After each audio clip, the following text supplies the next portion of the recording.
All right. Hello. My name is Rowan. This is the back of my car. And today I thought, what if I just made a YouTube channel talking about tarot decks hanging out in the back of my car?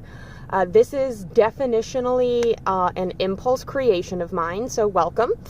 And today I'm going to talk about a small handful of decks, a very small handful because I don't have a big collection, that I would consider for my everyday carry tarot deck.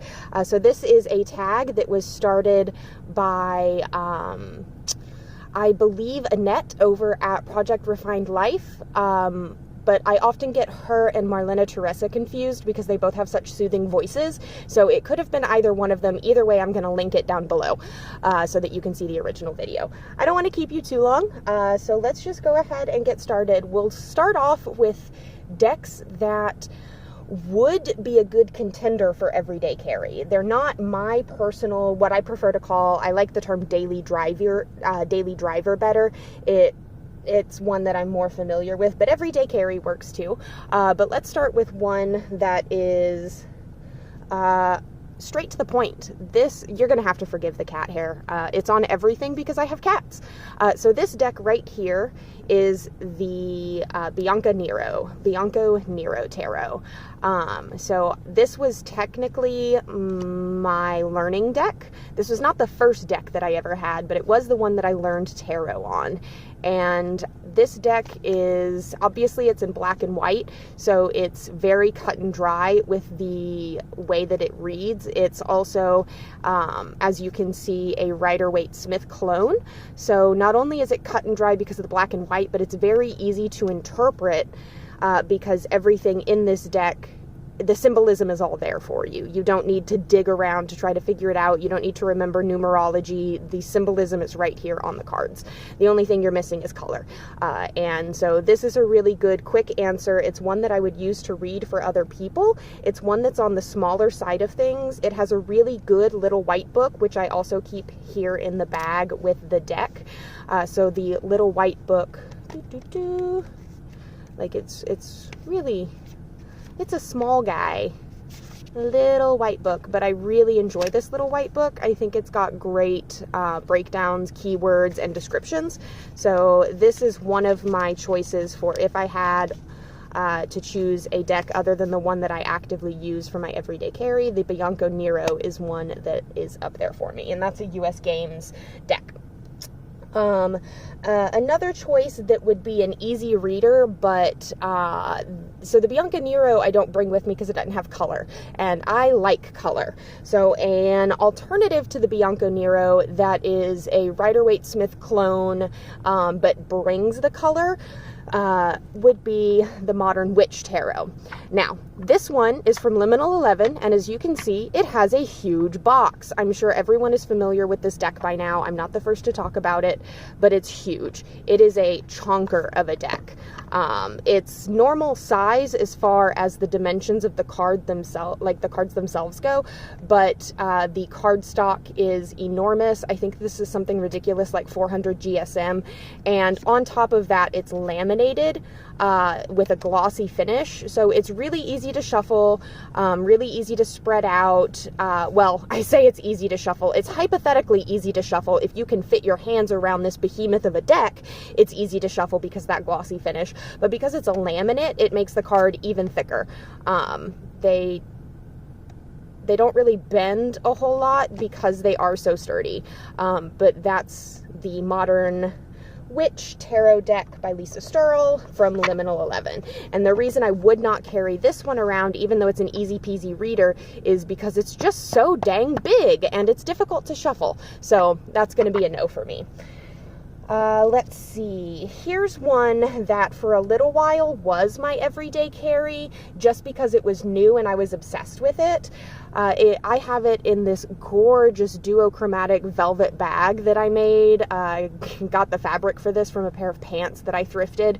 The pants did not fit me, and quite frankly, they were ruined anyways, but the fabric is stunning. Yes, ma'am. This is the Antique Anatomy.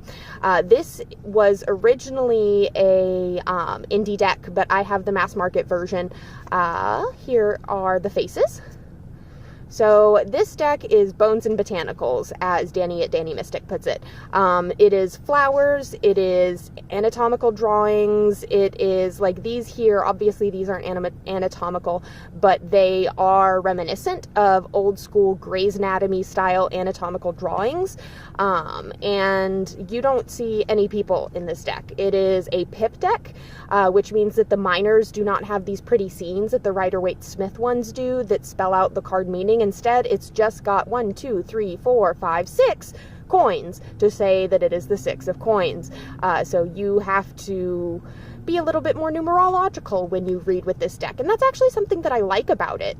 The Antique Anatomy Tarot is a deck that gives me space to have a wider range of relationships with the cards.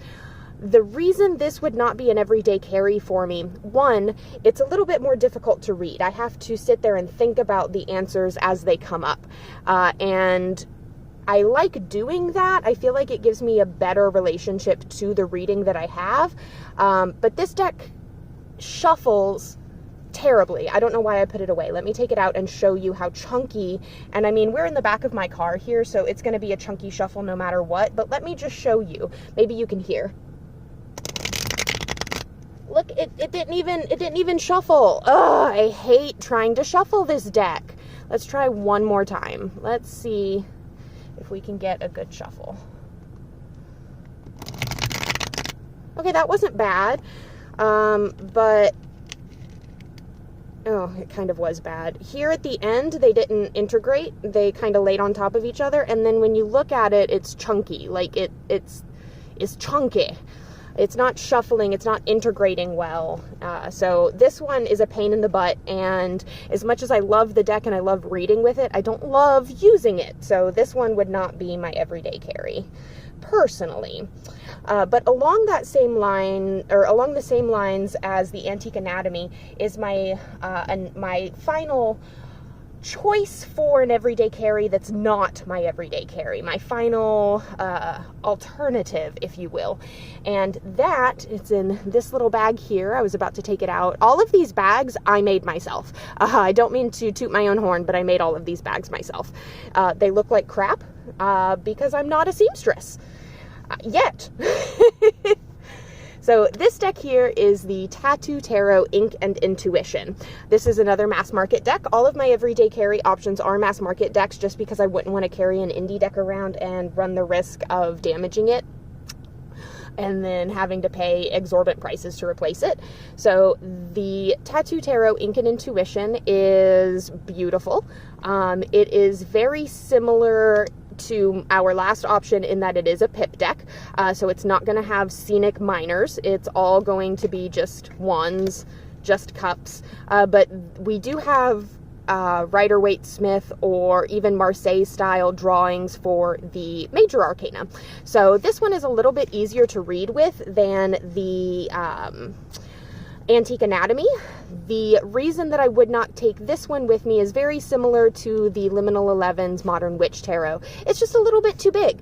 It is, as you'll see, it is a similar thickness to the Modern Witch. It's not quite as big boy as the Modern Witch is because it does not have a laminated finish on the cards. It instead has I don't know, you'd have to watch Lisa Pepez's videos. She's such a nerd about cardstock, and I get all my information from her. But instead of having a laminated finish, it feels like it has a cured finish instead. It's very thin on the surface of the card. I don't know if you could hear that. But this deck is just a little bit too big. It's also bigger than standard tarot card size by about 2 millimeters here and 1 millimeter here, which doesn't like add up to much when you're handling the deck basically on your own, sitting on the floor, being able to take your time with it. But if I wanted to read for somebody else on a counter or table or other surface, the extra size does make it just that little bit harder to use. So you'll notice that all of these decks have been big that I've suggested so far. I don't have any minis in my collection other than the one that is my actual everyday carry. It comes, or I keep it, I should say, in this little red and gold bag. I love it so much. Again, made it myself. But this deck is not only a Rider-Waite-Smith clone, this is the Rider-Waite-Smith deck. However, this is not the pocket size, this is the poker size. This is the Rider-Waite-Smith Playing Cards edition. So the corners have numbers and symbols indicating the suit and whether or not it's a major arcana. We do have the pages are as the jacks, and then we also have the knights as the joker. So you could use this as a tarot deck, or you could go through and take out 2 of your joker cards and all of your major arcana and use it as a regular old poker deck. So I like this one because of the versatility of it and because it's easy to read. It's small, it fits in my palm, and it is Rider-Waite-Smith, which is what I learned on. So I'm very partial to this deck. It was a gift from my husband. It was the 4th tarot deck I ever owned. The first one was a gift from my mother. The second one was a purchase for myself. The third one was the Bianco Nero. I got rid of the second deck that I ever purchased because it was a collaboration deck and it was not working for me. And then my husband gave me this one. He, I believe, bought it on Amazon, but I'm not certain. But he thought it would be a good fit for me, and he was right. So this is the deck that I carry with me in my purse every day. This is the deck that goes with me, that I read for other people with.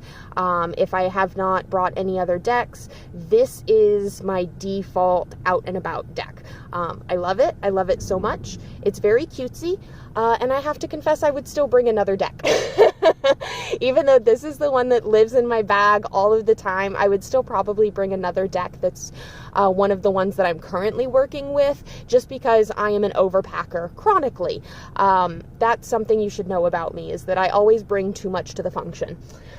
But as a bonus, before I let you go, I did want to talk about an oracle deck that would be an everyday carry for me if it were slightly different. I don't have a lot of oracle decks that I think would be good everyday carries, just because oracle decks are a little bit more hit and miss for me. This is a common complaint that I've heard on TarotTube, but oracle decks tend to be a little bit light washed, a little bit too love and light, a little bit too fluffy bunny, and there's not enough meat to them. And then on top of that, when you've got smaller oracle decks that only have less than 50 cards, you start to get really repetitive with the readings that you're able to come up with.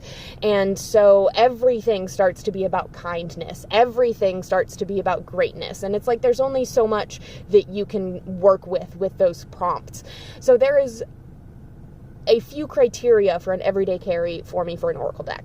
Number 1, either it has to have a guidebook that's small enough to come with me, or it needs to be a deck that I can work with without the guidebook. Ideally, I don't want to need the guidebook. I want to be able to work with it intuitively, okay? Number 2, it needs to be small enough to fit in my bag. Number 3, it needs to be big enough that it can give me a wide variety of answers. So my pick for this one is this bad boy, the Wild Unknown Archetypes. This is the little round box that it comes in. It does have a bigger box. I don't keep it in that. Now, I don't carry this deck with me everywhere that I go because it's too friggin' big. However, there is going to be a pocket size that is launched, and I'm very strongly considering getting that just so that I can keep it with me. This is an archetype-based deck, so everybody hates this card, but I've literally never drawn this card in my entire life with this deck, so that's really funny to me. This deck gets a lot of flack for being difficult to shuffle, for being large, for being bulky. Like, as you can see, this is a full 78 card deck, and it looks like it. You know, it's chunky, it's thick, and it's round, and it's bigger than my hand. So it's really difficult to shuffle. I can riffle shuffle this deck. I split it in half. Let's scooch these out of the way. I split it in half, and I give it a little... And that was not a great shuffle. As you can see, the top of it is catching again. I hate that. But it does riffle shuffle. Not well, but it does riffle shuffle. I am very excited to watch reviews of the pocket-sized. I'm curious as to know if the guidebook is going to be pocket-sized as well, as that's another thing. This deck has a very strong guidebook, and while the deck itself can be used on its own, while this is an intuitive reader for me, the guidebook is so good that I would not want to leave it at home. So I have to keep my eyes out on the pocket size of this to see if it will be the everyday carry oracle that I have been looking for. But that's it. Those are my choices. So we've got, let's review. We've got a no to the Modern Witch for being huge, a no to the Antique Anatomy for being difficult to shuffle, a no to the Tattoo Tarot Ink and Intuition, once again, for being a little bit too big. And let's see, a no to the Bianco Nero for being a boring black and white deck that does not liven things up with a little bit of color. And then a big no to the Archetypes, Wild Unknown Archetypes deck for being also too big. And we have our winner, the glorious itty bitty poker size of the Rider-Waite-Smith 1901, I believe it was, either 1901 or 1910, but I want to say 1901, Rider-Waite-Smith Scenic Tarot deck. It's a classic. You can't go wrong with it, and this itty-bitty size is just what I want. It's not too small to shuffle. It looks like a normal deck of cards. I've got plausible deniability with it, and I can read for anyone. So, this is my everyday carry. These are ones that could be if they were a little bit different, if we lived in a different world. And I'm Rowan. Thank you so much for checking out my first YouTube video. Maybe in the future we'll have better sound quality. Maybe in the future we won't be in the back of my car, but you probably aren't going to see my face. I'm not going to lie about that. One of the reasons I made this channel is because I don't want to show my face. Anyway, I hope y'all are all having a great day. And let me know down in the comments what your everyday carry tarot is. Let me know if it's, especially if it's one of the ones that I have rejected as my everyday carry. I would love to hear your positive experiences with these decks that for me just don't quite hit the mark.